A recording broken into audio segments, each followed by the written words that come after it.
FLOSSTUBE. Welcome to my channel, Stitching in South Jersey. My name is Debbie, and today is Friday, March 13th, 2026, and this is FLOSSTUBE number 17, my February stitching update. So, welcome back. If you've been here before, welcome to any new viewers. I appreciate it. It's been a little bit getting this together today. I thought it'd be easy because my notes were done yesterday, but my iPad died. So I thought, well, while I'm gathering everything, I'll plug it in. So I don't want to do this at like 5 o'clock today. So I thought, well, I'm going to get an extension cord and plug it in while I record. And this way I should not run out of juice. So there's an extension cord behind my stitchy chair, not where I am today, I'm in the kitchen. Didn't realize I was gonna be quite so matchy-matchy with my kitchen walls, so sorry about that. It was not intentional. I had a settlement this morning, so I'm still dressed from that. I digress, surprise. So there's an extension cord where I stitch. It holds, my light and whatever. So I went to unplug it, and the front piece of the cord of where you plug in fell off. So I'm like, well, that's really weird. Let me just keep going. Let me keep unplugging, the things that are attached to it. It'll be fine. And it was behind my chair. So I bent over to reach behind the chair, and the part that had the cover, I guess, of the extension cord that had come off, the piece that had come off, was laying on the arm of the chair. And yep, you guessed it, right in the shoulder, nice little zap. So I screamed. It's a shame I wasn't recording then, because I probably would have left it in because it was pretty funny.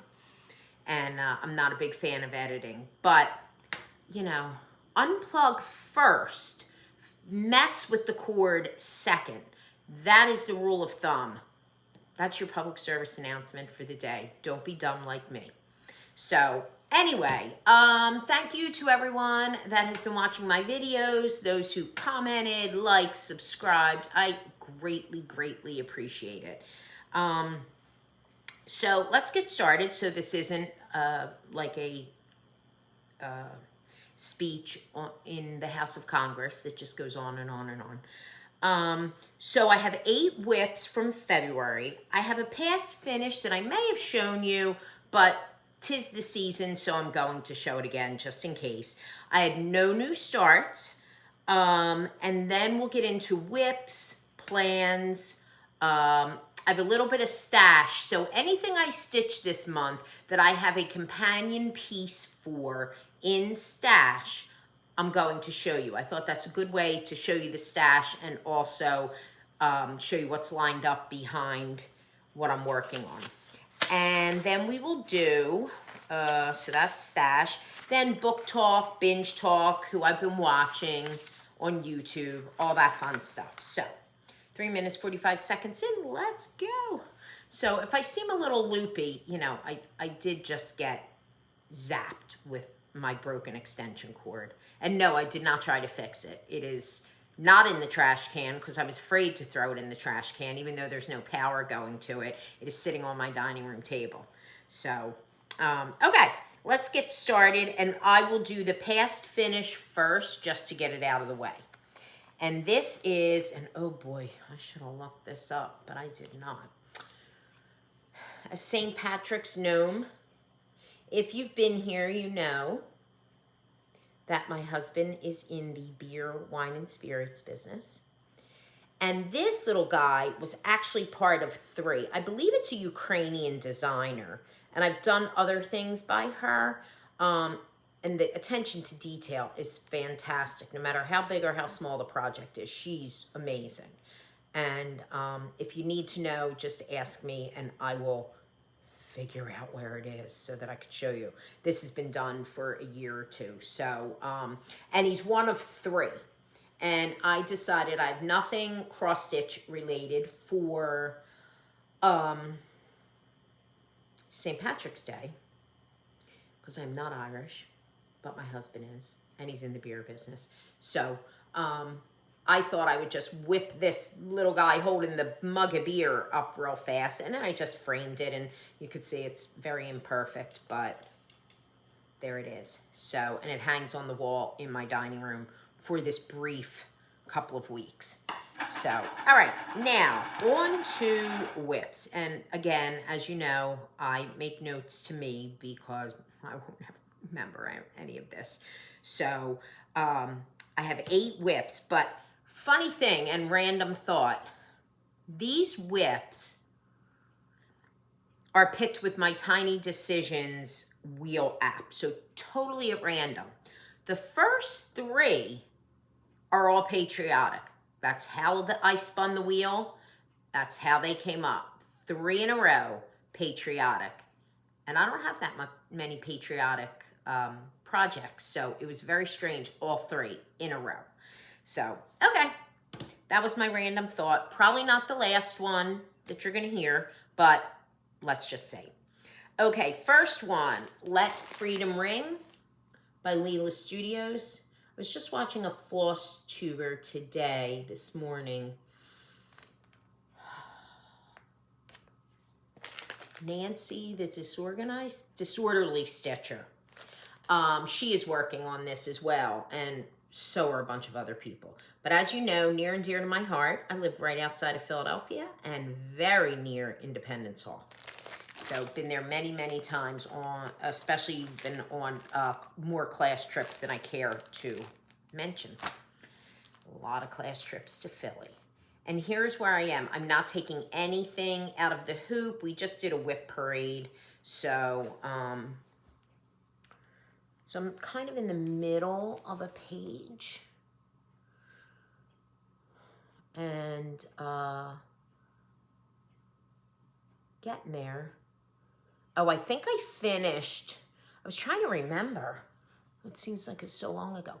I finished the over 1 stitching here, even though I am using 2 strands of floss to do the over 1 stitching, because when I started it, I didn't realize I was supposed to use 1 strand of floss. This was my first project on, oh, let me tell you, stitched on 28 count Legacy Lugana by Picture This Plus, and I started this September of 2020. So I started with 2 stitches, 2 floss threads, even on the over 1. So I had 2 choices, carry on or frog. Not doing that. But boy, has over 1 stitching gotten easier. You guys were all right. You said once your eyeballs adjust to it, they adjust. Okay, so that was patriotic, right? Independence Hall. Second, Declaration of Independence by Artisy. The picture I have is terrible because it's a PDF and I just printed it in black and white. Stitched on 18 count Heartland by Picture This Plus. I started this April 16th, 2021. This is on Pattern Keeper. So I've done 6,039 stitches out of 35,420 or 17.05%. So here's what it'll look like. It is not as dark as this, but it is pretty dark. And if you've been with me for a while, you know I bought myself a new tablet because the one I had kaputzed and my progress did not come over. So one night I sat down and pulled out all my Pattern Keeper projects that were started and went into Pattern Keeper on my new Samsung tablet and made sure that I got it right. And I did. So that is not right. I'm holding this wrong.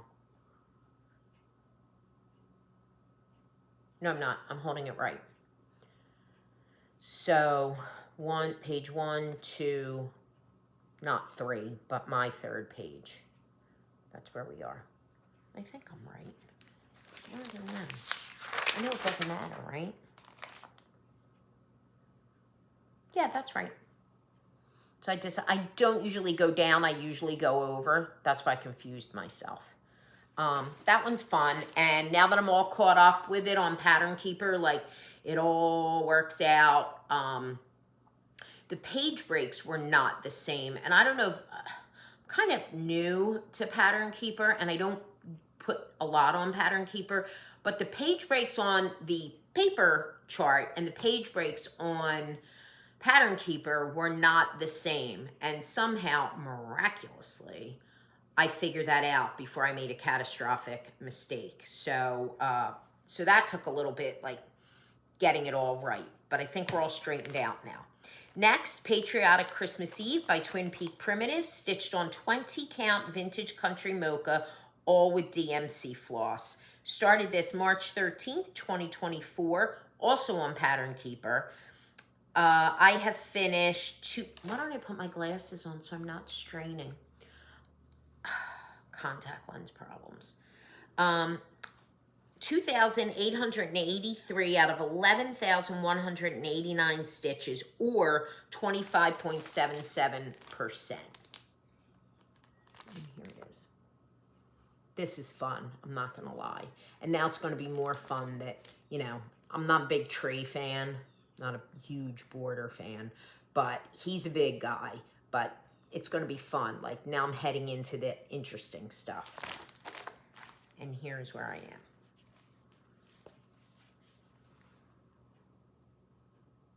So I think I finished, I wanna say I finished his coat. I honestly can't remember. This was only the beginning of February. You would think it was the beginning of February 12 years ago, but it wasn't. It was one short month ago. Okay, next, out of the Patriotic Tiny Decisions random decision-making app, is Wine, Grapes, and Cheese by Artisy. This is stitched on 18 count vintage country mocha, started July 14th, 2020, also on Pattern Keeper. So I have 4,183 stitches out of 88,900, or 4.71%. This one's a big mama. And I guess I'm gonna keep this. My daughter picked this out. When she got married, she picked this out. She wanted me to do this for her. She's no longer married. I don't think she cares about this at this stage of the game. So I guess I'm gonna keep it. Should I ever get it done? And here's where I am. Same exact thing happened with this one. Needed to go into my new tablet and figure out, make sure I got all the colors done. And so I'm all squared away now. So from now on, it's just stitching away, and my tablet will not die anytime soon, I hope, because it's about 6 months old. Okay, next is Mill Hill Tree Farm. So as you know, I feel like I just said this. Maybe on my whip parade. I have the Needleworker, I have the Bookseller, and I have one in stash I'm going to show you. But this is the Tree Farm, and I got it as a Christmas gift. And, sorry for the needle minder kind of being in the way. Just trying to catch the needle. The stitching is done. So next time I work on this, I will be working on the beading, and I will not stop until I finish the beading.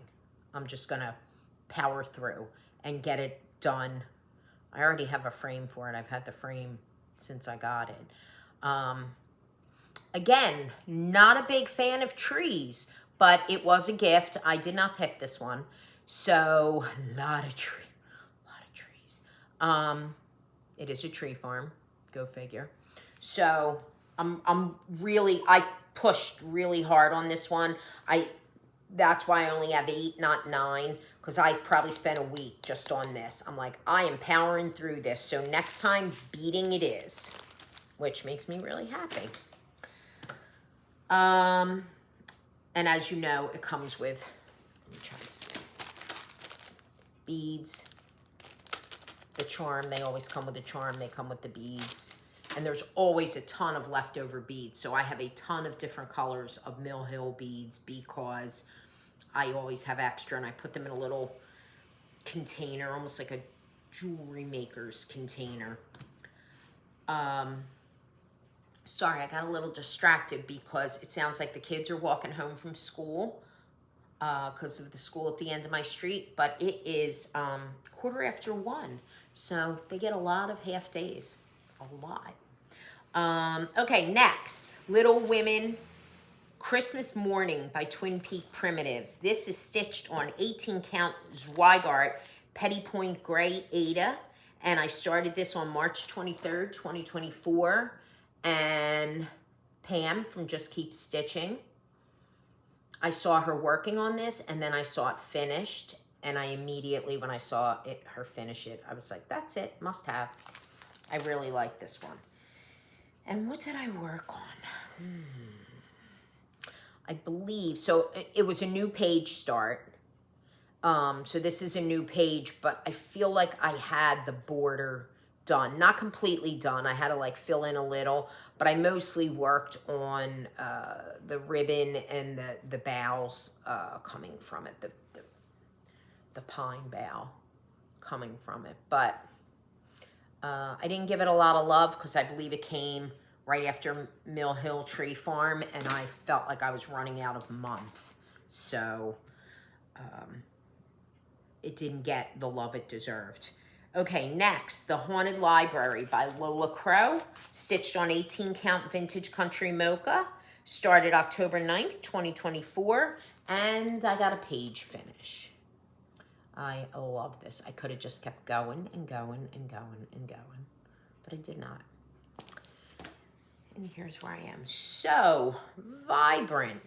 Look at those colors. That was fun. Those books were fun. After all of that, brown, brown, brown, black, black, black, black, this was all really a lot of fun. And the book that the skeleton is holding, I mean, just so creative and typically not really my style, but you'll see in my stash, I have another Lola Crow, which is really not my style, but I just love her. So, okay. Last one is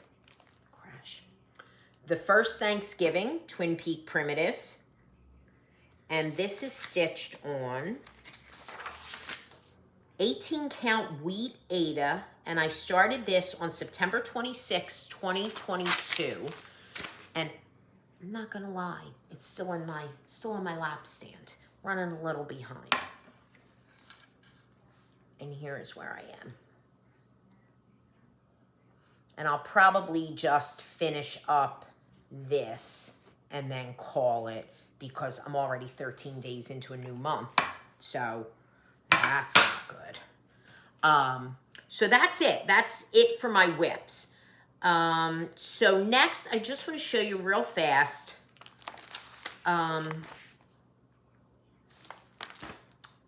the pieces I have waiting behind some of the pieces that I've done. So first would be the Mill Hill. Once I'm done the tree farm, I will do the firehouse. My son, my middle son, is a firefighter. And I would love to do that. I also want to do the hometown holiday, Christmas. There's a million of them. But I want to do the firehouse for that too. I won't give it to him because I don't think he cares. He can buy it in Goodwill after I'm dead. Next is Lola Crow, The Deadly Aquarium. So once I finish Haunted Library, and again, not really my style, but I simply cannot resist her designs. And even Joey Forget About It said, really? Like sea creatures? And the irony of ironies is that we babysit my grandson a lot, and my son's like, look, can you put him in the tub for me so it's one less thing I have to do? And I'm like, yeah, sure. And so I went on Amazon and I bought him these undersea creatures. I bought him sharks, and I bought him like a variety pack. So it's got an octopus and a squid and a sea turtle and all these things. And he brings them in the bathtub. They're like plastic, you know, just like kids' plastic animals. He is obsessed, obsessed. I believe they may have replaced dinosaurs. I don't know how we managed to replace dinosaurs. He asks my son all the time, am I going to Nona's house to play with my animals? And when he's not coming, he's very disappointed, which makes me happy and sad all at the same time.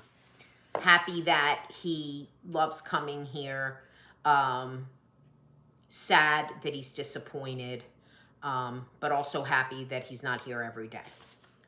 So, all right, so next, the next two, I had no idea. I don't know how to edit. I'm not going to pretend to know how to edit. So the next two that I have to back up, to backfill what I'm already working on. First one, Twin Peaks Primitives, Honest Abe. I don't know if there's going to be too much of a glare or if I could show you this. This is in Pattern Keeper. And that'll come after the first Thanksgiving. And I'm pretty sure I have the Founding Fathers, but I'm not positive. So let me get out of this. And the other one I have, hold please while I try and find it on my not iPad, is Twin Peaks Primitives, patriotic, Christmas morning at Santa's kitchen. Oh, I do not want that. I want this.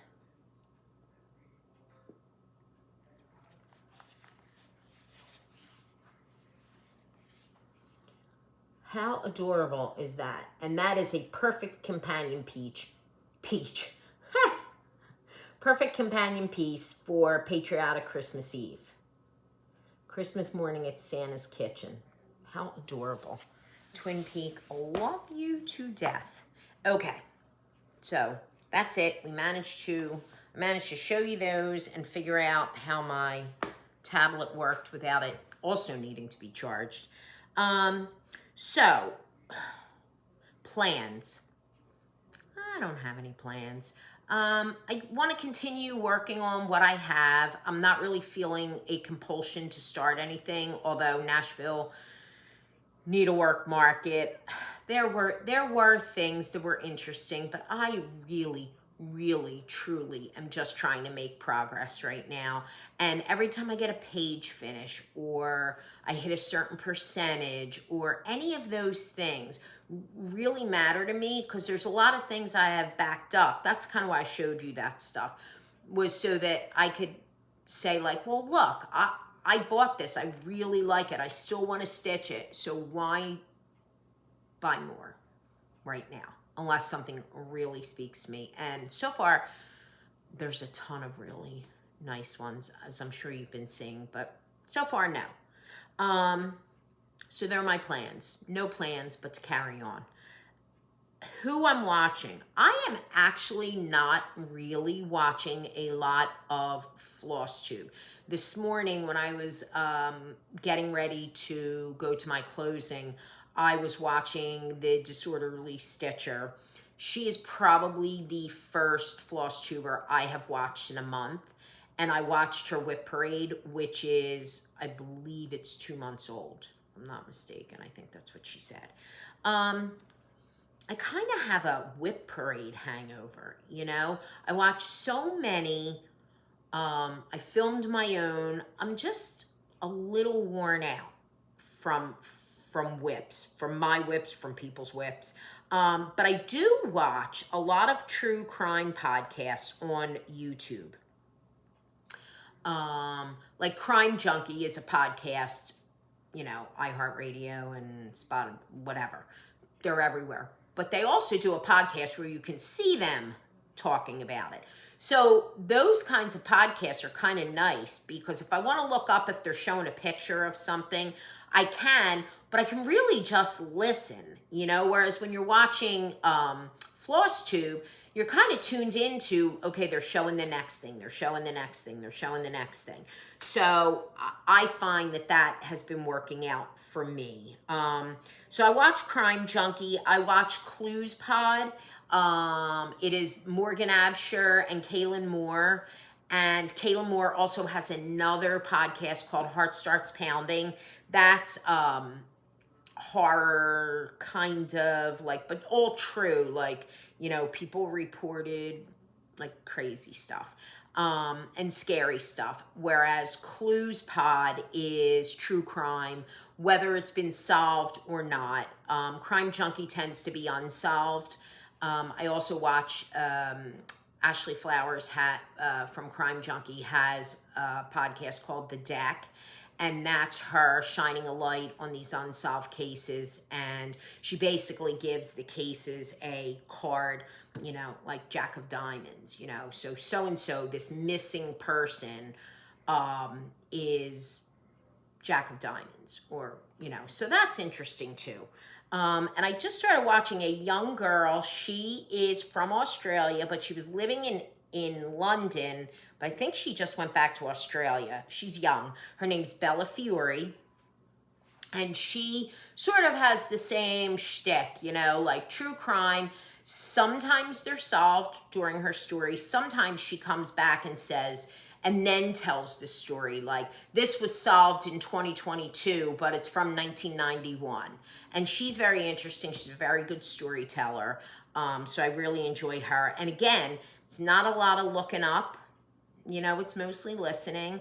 But you can look up because they are on screen. So that's really who I've been watching. The little thing, it's the little things. So the little thing I am grateful for this month is all of the encouraging stories I've been hearing as I've been telling my story about my pregnant daughter-in-law who at 23 weeks got into some trouble, was hospitalized for 46 days. They let her come home on Valentine's Day. And even from the beginning at 23 and a half weeks, we were hearing very positive stories of positive outcomes. And all of you guys have been flooding my comments with, you know, my nephew, my grandson, my twins, my whoever. And it's very encouraging. And I tell my son and daughter-in-law all the stories, and it's very hopeful for them. She is, as of tomorrow, a full and complete 34 weeks. So we are certainly not in the dire position we were in 11 weeks ago when things could have gone really, really badly. But she's still early. We still don't want her to go. But she's happy to be home. And the negative that comes along with being home is that, you know, let me just throw in this load of laundry. Although she, to some degree, is gaslighting my son. I didn't throw that laundry in, Jeff. You did it this morning before you left for work. He knows he didn't throw in a load of laundry before he left for work. But that's what she's telling him, because he's like, what are you doing getting up and doing laundry? So these two are going to kill each other before this baby's even born. And I hope they don't, because I'm too old to raise a newborn. So these two just need to hang in there until this baby's born. And I'm just kidding, of course. They're not really going to kill each other. I may kill them. No, also just kidding.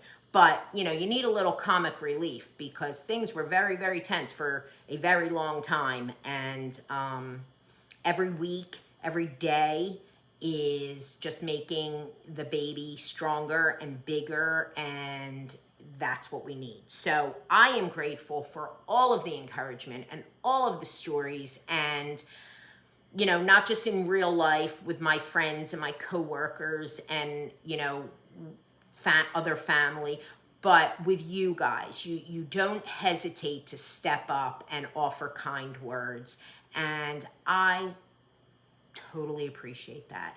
And some days, you know, because we're always the ones propping up my son and daughter-in-law, you know, sometimes we need propping up too. Like, it's tiring, you know, and you put on a brave face early on, I'm not talking about right this minute, but early on, you put on a brave face for them, but behind the scenes, it's devastating for us as well. So, so thank you. I appreciate all that. And that is not a little thing. That is a huge thing. But, the minute it takes you to post those comments goes a very, very long way with me. So thank you. I appreciate that. So moving on, we are at 30 minutes. Let's get this done. Book talk. I have 3. And next month I'll tell you about the one I'm reading now, and I'm almost done. It's an audiobook. I don't even know if I'm going to mention it. It is so dark. It is just so dark. But anyway, I listened to an audiobook. I always tell you whether it's a book or an audiobook or a Kindle read. And it was called Unraveling Oliver by Liz Nugent. And it's a story about Oliver, this man who at the start of the story is going to jail for assaulting his wife and basically putting her into a coma. And it goes back to like his college days and all of these like stories surrounding him, told from many points of view. So told from friends, college chums, present day people. It's told from all of these various points of view. And it is a mystery. There is a little bit of a twisty kind of, the story is twisty, so it's interesting. It's not just about this man that assaulted his wife and put her in a coma. That's not even what it's about. It's about who is he really, and that nobody can believe that this even happened. So so that was good. That was on audiobook. The next one I actually read, borrowed it from the library, called Ink and Bone by Lisa Unger. Lisa Unger is one of my favorites. She never fails to interest me and surprise me. And it's about a 20-year-old girl. Her name is Finley, and she comes from a family, specifically her grandmother, who can see spirits. And the grandmother has dedicated her life to working with this private detective to solve missing persons cases and that kind of thing when the police have kind of given up and moved on. And she's dedicated her life, and it's really taken a toll. And Finley's mother does not have this gift. Finley does have the gift, but the mother did not want her to have the gift. So there is some estrangement there. But for whatever reason, Finley decides she's going to go live with her grandmother, I guess to get away from the strain on her relationship with her mother. And sure enough, a girl who had been missing, I believe, for a year, while on a hike with her father and her brother, the mother comes to them and says, please, you have to help me. And there have been other missing girls, I guess like 10 or 12 years old, somewhere in that range. And Finley and this private detective work this case. Fiction, all fiction. This is fiction.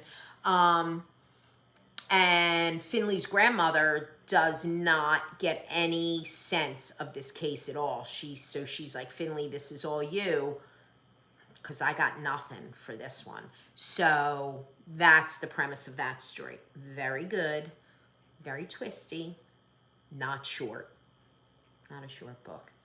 And the last one, audiobook, Night Shift by Alex Finley. This one was very interesting. Not the longest audiobook in the world, not the shortest, probably, 8 hours, which is not really bad. And it's about a murder that took place in 1999 at like a Blockbuster.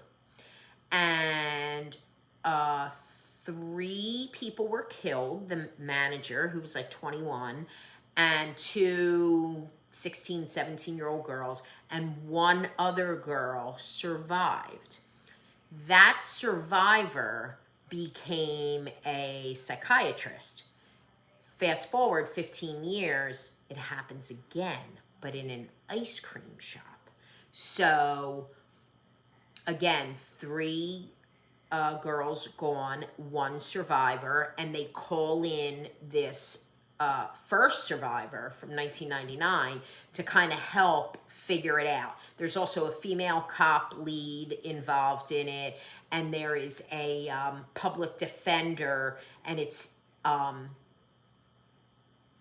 let's just leave it at that. And there is a, the person they thought that committed the crimes in 1999 is a fugitive still. He also was like a high school kid or just like a year older or something. So that was very good. Listened to that on audiobook. Really good.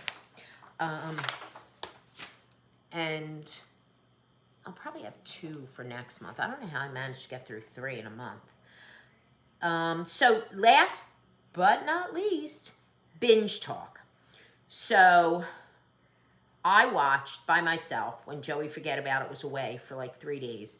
I watched, I want to say it's on Netflix again, could be Hulu. Harlan Coben's The Runaway. And it's about a young woman who runs away from her family and has been missing a year.